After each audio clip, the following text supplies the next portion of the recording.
चलिए तो बात करते हैं एक और नए क्वेश्चन के बारे में। इस क्वेश्चन में एग्जामिनर ने कहा है ए और बी ने क्रम से x से y और y से x तक अपनी यात्राएं शुरू की। एक दूसरे को पार करने के बाद ए और बी ने अपनी यात्रा के शेष भाग को क्रम से 6 1/8 घंटे और 8 घंटे में पूरा किया। यदि बी की गति 28 किलोमीटर पर आवर है तो ए की गति किलोमीटर पर आवर में क्या होगी, ये एग्जामिनर मुझसे पूछ रहा है।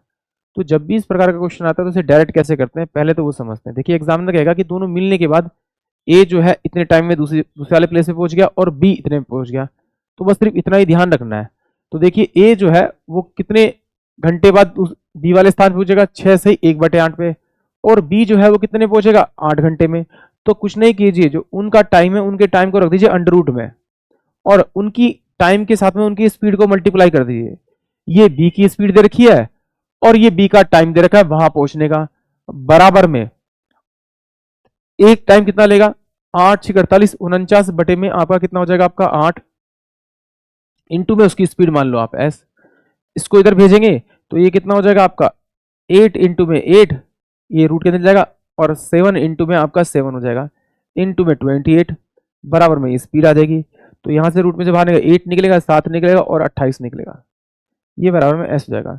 तो 7 चौक 28 यानी 8 चौक 32 किलोमीटर पर आवर, यानी कि ऑप्शन जो बी होगा वो इस क्वेश्चन के लिए करेक्ट होगा। एक बार फिर समझते से करने के लिए, देखिए एग्जामिनर ने क्या कहा कि ये मेरे पास में एक पॉइंट था ए का और ये मेरे पास में बी का पॉइंट था, ये यहाँ पर मिले, जैसे यहाँ मिले तो ए यहाँ से यहाँ तक पहुंचा तो उसे टाइम कितना लगा, 8 6 48 यानी 49 बटे में 8 घंटे का समय लगा। अब वो कह रहा है यहाँ से मिलकर जो बी जो यहाँ पे पहुंचा तो उसे टोटल 8 घंटे का समय लगा। इसकी स्पीड एग्जामिनर दे रखी थी 28 किलोमीटर पर आवर, तो मैंने मान लिया कि इसकी स्पीड जो होगी वो x किलोमीटर पर आवर होगी।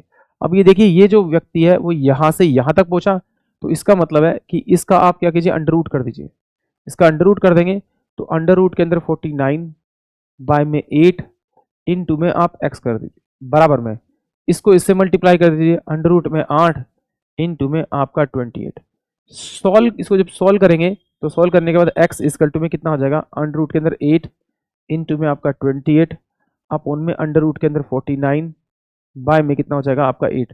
जब ये जगह रूट वाली डिवाइड करेंगे तो रूट के अंदर चल जाएगा, तो x इक्वल टू में क्या होगा, अंडर रूट के अंदर 8 इंटू में आपका 8 और ये 7 इंटू में आपका 7 हो जाएगा, इंटू में आपका 28। तो ये x इक्वल टू में कितना आ जाएगा आपका 8 बटे में आपका 7 इंटू में आपका 28। तो डिवाइड करूंगा तो कितना होगा, 7 चौक यानी 8 चौक 32 यानी कि ऑप्शन बी। आई होप आप सभी को क्वेश्चन समझ में आया होगा।